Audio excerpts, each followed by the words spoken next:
नमस्कार दोस्तों, स्वागत है आपका अपने YouTube channel study with selector में। डेली का सेशन होता है हमारा करंट अफेयर का, उसमें हम आ गए हैं अगले सेशन पे। आज जो हमारा सेशन होगा वो होगा 21 अक्टूबर का सेशन। तो चलिए शुरू करते हैं आज का सेशन। पहले हम रिवाइज करेंगे जो हमारा कल का सेशन था। देखते हैं पहला क्या कह रहा है। हाल ही में विश्व रजो नृत्य दिवस कब मनाया गया? तो हर साल 18 अक्टूबर को विश्व रजो नृत्य दिवस मनाया जाता है।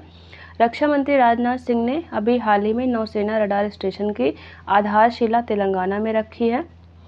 किस राज्य की विधानसभा में 2024 वक्फ संशोधन विधेयक के खिलाफ प्रस्ताव पारित किया गया? तो केरला ने पारित किया है अभी हाल ही में किस देश ने राष्ट्रपति द्रौपदी मुर्मू को राजनीति विज्ञान में मानद डॉक्टरेट की उपाधि प्रदान की है? अल्जीरिया ने प्रदान की है।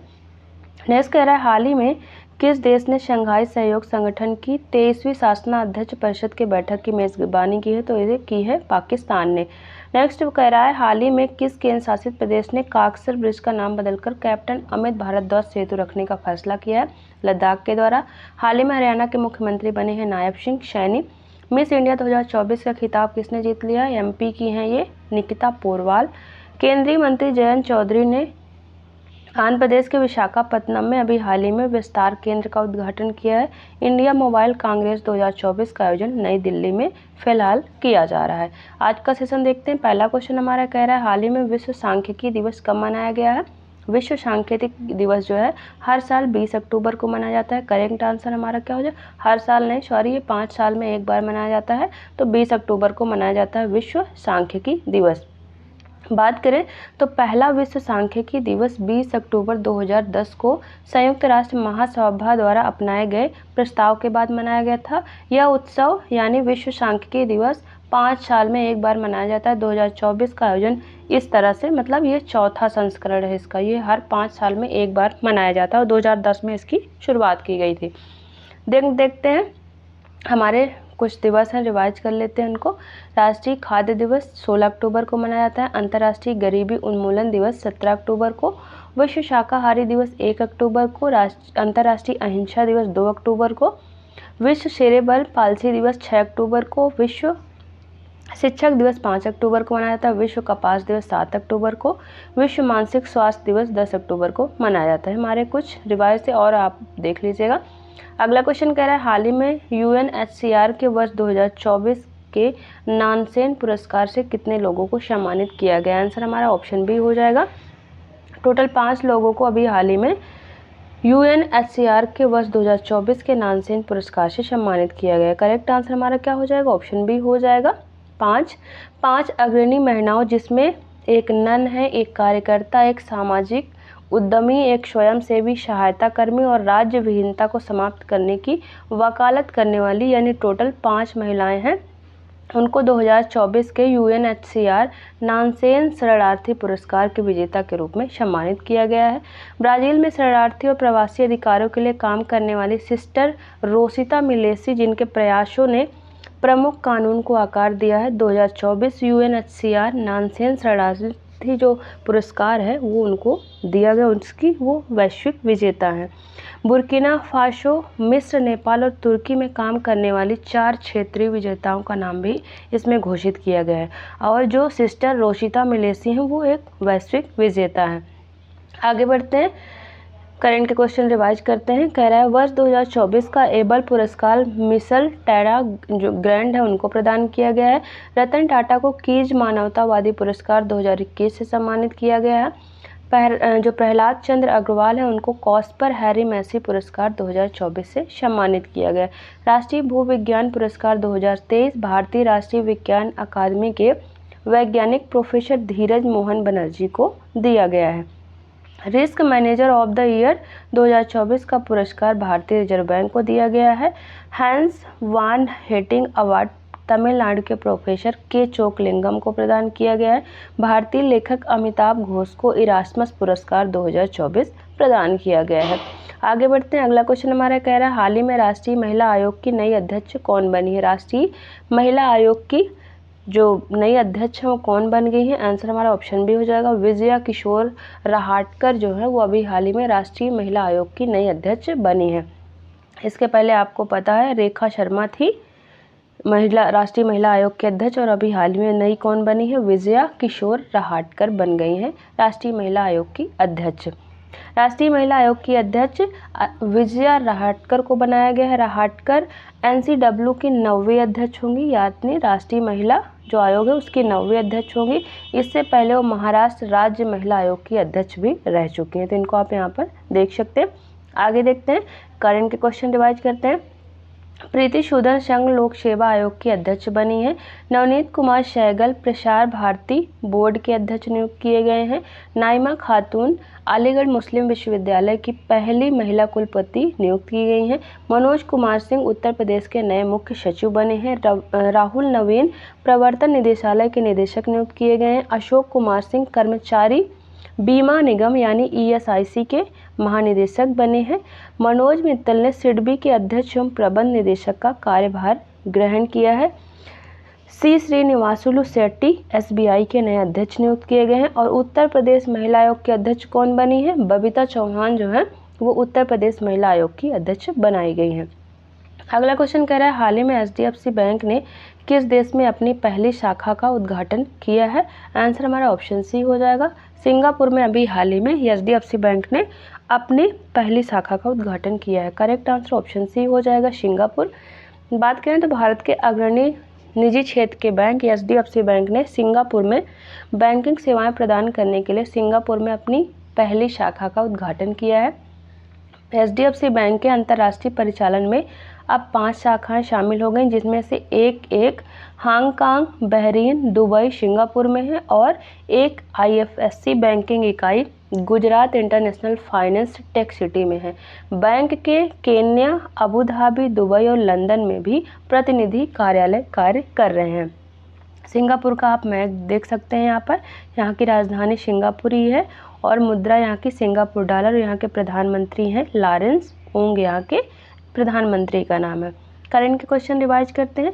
RBI गवर्नर शक्तिकांत दास के द्वारा प्रवाह पोर्टल जो है उसका शुभारंभ किया गया है। जापान स्थित हिताची लिमिटेड की सहायक कंपनी हिताची पेमेंट सर्विसेज द्वारा भारत के पहले UPI ATM का अनावरण किया गया है। बैंक ऑफ बड़ौदा और ईज माई ट्रिप को branded travel debit card launch किया है। एस बैंक और पैसा बाजार ने फीचर समृद्ध पैसा save cashback credit card launch किया है। Union bank of India carbon accounting financials में शामिल होने वाला पहला बैंक बन गया है। भारतीय रिजर्व बैंक ने स्थानीय मुद्राओं के उपयोग को बढ़ावा देने के लिए बैंक ऑफ इंडोनेशिया के साथ समझौता किया है। HDFC बैंक लक्षद्वीप में शाखा खोलने वाला भारत का पहला निजी बैंक बन गया है। कहाँ पर? लक्षद्वीप में जो है अपनी पहले ही शाखा किसने खोली? HDFC बैंक ने।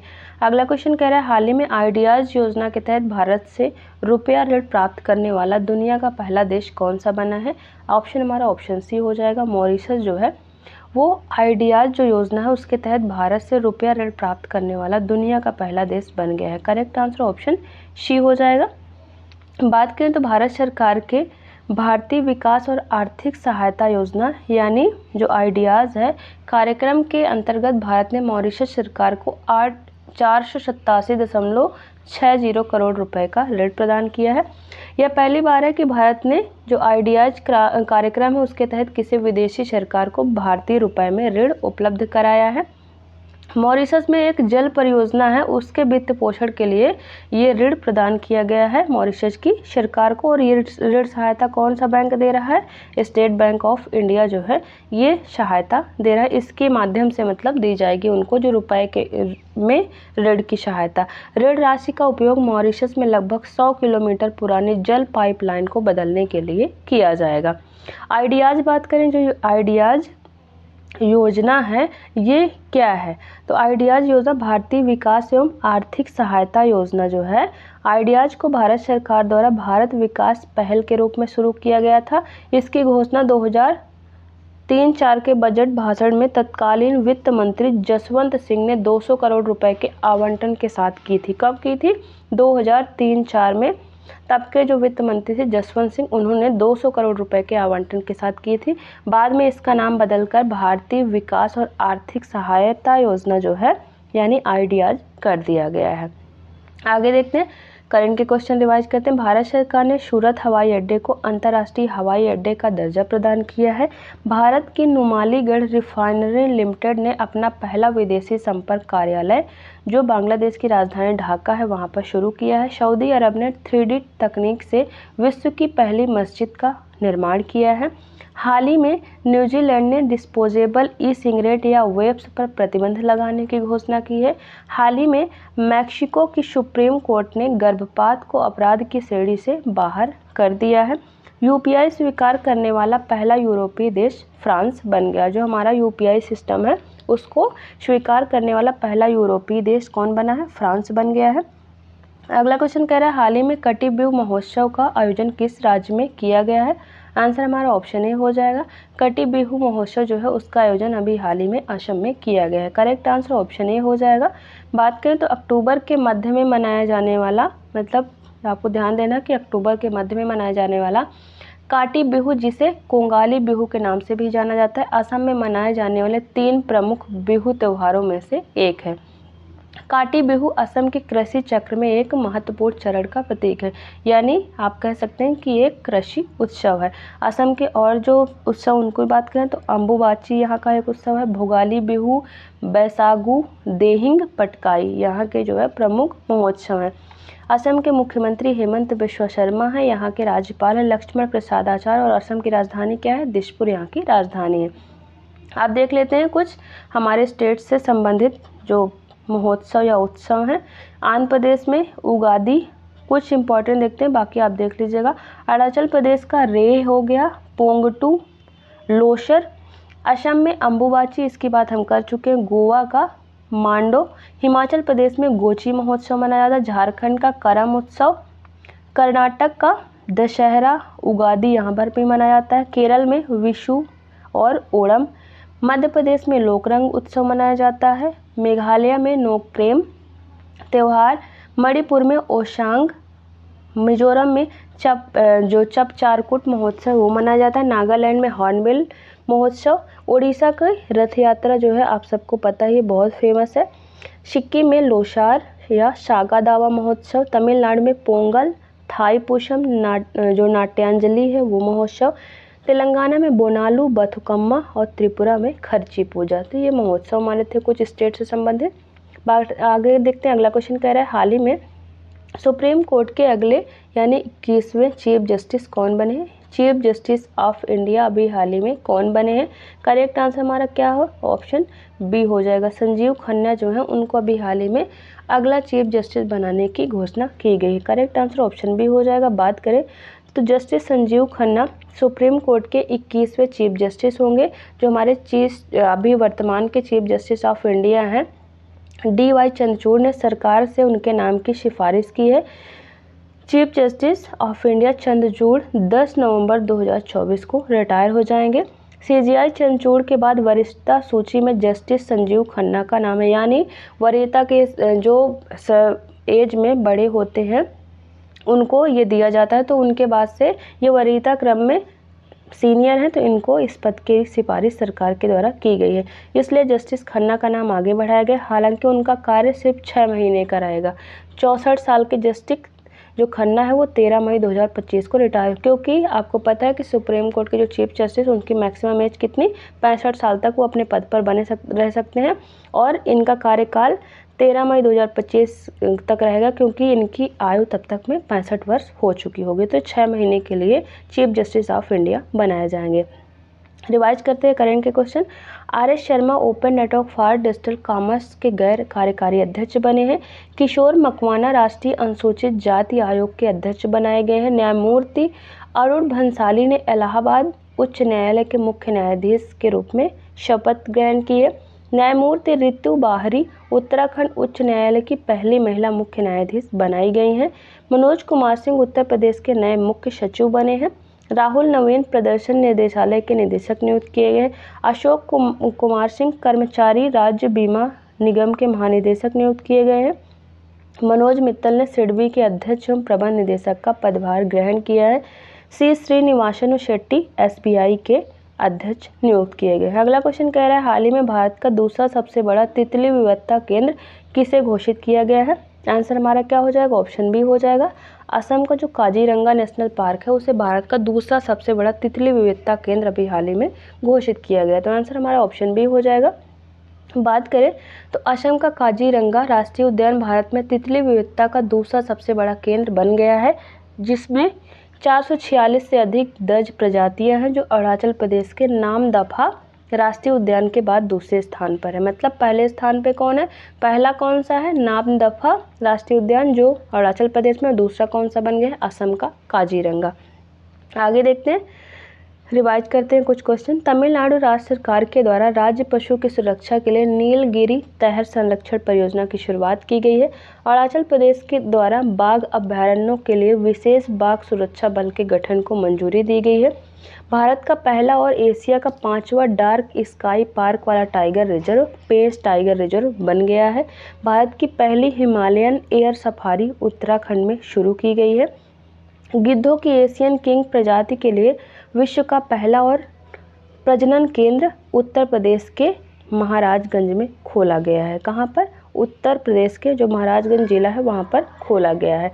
अगला क्वेश्चन कह रहा है, हाल ही में केंद्र सरकार ने 2025-26 के लिए रबी फसलों के लिए जो न्यूनतम समर्थन मूल्य यानी एमएसपी की घोषणा की है, तो उसमें किस फसल का एमएसपी सबसे ज़्यादा बढ़ाया गया है। करेक्ट आंसर हमारा ऑप्शन बी हो जाएगा। सरसों के एमएसपी में सबसे ज़्यादा वृद्धि की गई है 2025-26 के लिए। बात करें तो केंद्रीय मंत्रिमंडल ने रबी फसलों के लिए न्यूनतम समर्थन मूल्य बढ़ाने का फैसला किया है। यहाँ पर आप देख सकते हैं, गेहूं का जो था पहले कितना था, एमएसपी 2275 था, उसको 150 रुपये से बढ़ाकर 2425 कर दिया गया। जौ 1850 रुपये से 1980 यानी 130 रुपये की बढ़ोतरी। चना 5440 रुपये से बढ़कर 5650 रुपये, इसमें 210 रुपये की वृद्धि की गई। मसूर जो है उसको 6425 से बढ़ाकर 6700 रुपये कर दिया गया है, 275 रुपये की वृद्धि हुई। और जो रेपसीड और सरसों है उसमें वो 5650 से 5950 हो गई, जिसमें 300 रुपये की सबसे ज़्यादा वृद्धि की गई है। कुसुम जो है फूल होता है, तेल बनाया जाता है, वो 5650 से 5790 कर दिया गया, इसमें 140 रुपये की वृद्धि की गई है। तो ये आप देख सकते हैं सबसे ज़्यादा वृद्धि किस में की गई, सरसों में की गई है, एमएसपी जो है 2025-26 के लिए। आगे देखते हैं करंट के क्वेश्चन। वाणिज्य एवं उद्योग मंत्रालय के तहत मसाला बोर्ड भारत द्वारा स्पाइसेड योजना जो है उसकी शुरुआत की गई है। स्पाइसेड के फुल फॉर्म दे कभी कभी पूछ लेता है, sustainability in spice sector through progressive innovative and collaborative intervention for export development, इसका फुल फॉर्म है, कभी कभी पूछ लेता है। केंद्रीय कृषि एवं किसान कल्याण मंत्रालय तथा ग्रामीण विकास मंत्री शिवराज सिंह चौहान द्वारा कृषि क्षेत्र हेतु नई दिल्ली में एग्री श्योर योजना का शुभारंभ किया गया है। भारत सरकार ने देश भर में कृषि डाटा का प्रबंधन करने के लिए डिजाइन किया गया एक डिजिटल प्लेटफॉर्म कृषि निर्णय सहायता प्रणाली यानी कृषि DSS पेश किया है।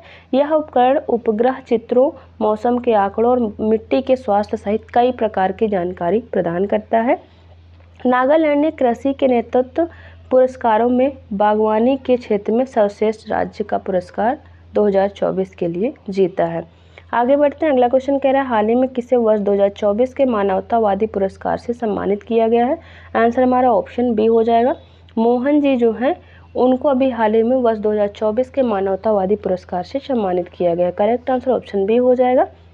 बात करें तो जोहान्सबर्ग दक्षिण अफ्रीका में वैश्विक मानवीय नेता मोहन जी को 90वें कॉन्शियस कंपनीज अवार्ड कार्यक्रम में उनके वैश्विक योगदान के लिए प्रतिष्ठित 2024 मानवतावादी पुरस्कार प्रदान किया गया है। यहाँ पर आप देख सकते हैं मोहन जी जो एक वैश्विक मानवीय नेता है, उनके वैश्विक योगदान के लिए ये पुरस्कार उनको दिया गया है। अगला देखते हैं कुछ करंट के क्वेश्चन अवार्ड से संबंधित। जापानी वास्तुकार रिकेन यामामोटो को प्रतिष्ठित 2024 का जो प्रिट्जगर आर्किटेक्चर का पुरस्कार है प्रदान किया गया है। वन एवं जनजाति अधिकार कार्यकर्ता आलोक शुक्ला को गोल्डमैन पर्यावरण पुरस्कार 2024 से सम्मानित किया गया। मिथुन चक्रवर्ती को 76वें राष्ट्रीय फिल्म पुरस्कार समारोह में प्रतिष्ठित दादा साहब फाल्के पुरस्कार प्रदान किया गया है। रिया सिंघा ने मिस यूनिवर्स इंडिया 2024 का खिताब जीता है। ऐश्वर्या राय बच्चन ने शीमा 2024 में सर्वश्रेष्ठ अभिनेत्री का पुरस्कार जीता है। NMDC लिमिटेड को 2023-24 के लिए राजभाषा कीर्ति पुरस्कार से सम्मानित किया गया है। सूरत ने श्रेणी 1 यानी 10 लाख से अधिक जनसंख्या में स्वच्छ वायु सर्वेक्षण पुरस्कार 2024 जीता है। इस तरह से जो हमारे ऑब्जेक्टिव टाइप के क्वेश्चन होते हैं खत्म होते हैं। एक क्वेश्चन लास्ट वीडियो में आपसे पूछे तो उसका आंसर देखते हैं। क्वेश्चन था, हाल ही में ITU विश्व दूरसंचार मानकीकरण असेंबली 2024 का उद्घाटन किसने किया है? आंसर हमारा ऑप्शन बी हो जाएगा, नरेंद्र मोदी के द्वारा अभी हाल ही में ITU विश्व दूरसंचार मानकीकरण असेंबली 2024 का उद्घाटन किया गया। एक क्वेश्चन डेली आपसे पूछते हैं जिसका आंसर आपको हमें कमेंट बॉक्स में देना होता है। क्वेश्चन कह रहा है, हाल ही में किस राज्य की विधानसभा ने 2024 वक्फ संशोधन विधेयक के खिलाफ प्रस्ताव पारित किया है? इसका आंसर आपको कमेंट बॉक्स में देना है। पहला तेलंगाना होगा या तमिलनाडु या केरल या ऑप्शन डी हिमाचल प्रदेश। तो इसका आंसर आप हमें कमेंट बॉक्स में जरूर दें। इस तरह जो हमारा डेली का सेशन होता है वो ख़त्म होता है। यहाँ पर हमारे टेलीग्राम चैनल का लिंक है, आप हमारे टेलीग्राम चैनल को जरूर ज्वाइन करें। वहाँ पर डेली सेशन की PDF आपको एकदम फ्री में अवेलेबल रहेगी। साथ में सारे क्वेश्चन के आंसर रहते हैं जिससे आपको रिवीजन में आसानी होगी। यदि आपने अभी तक हमारे चैनल स्टडी विद सिलेक्टर को सब्सक्राइब नहीं किया तो प्लीज़ सब्सक्राइब कर ले, बेल आइकन जरूर प्रेस करें, सबसे पहले हमारे वीडियो का नोटिफिकेशन आप तक पहुँचता रहे। आपको हमारा वीडियो पसंद आए तो वीडियो को लाइक करें, दोस्तों तक जरूर शेयर करें। चलिए मिलते हैं आपसे नेक्स्ट वीडियो में, तब तक के लिए थैंक यू।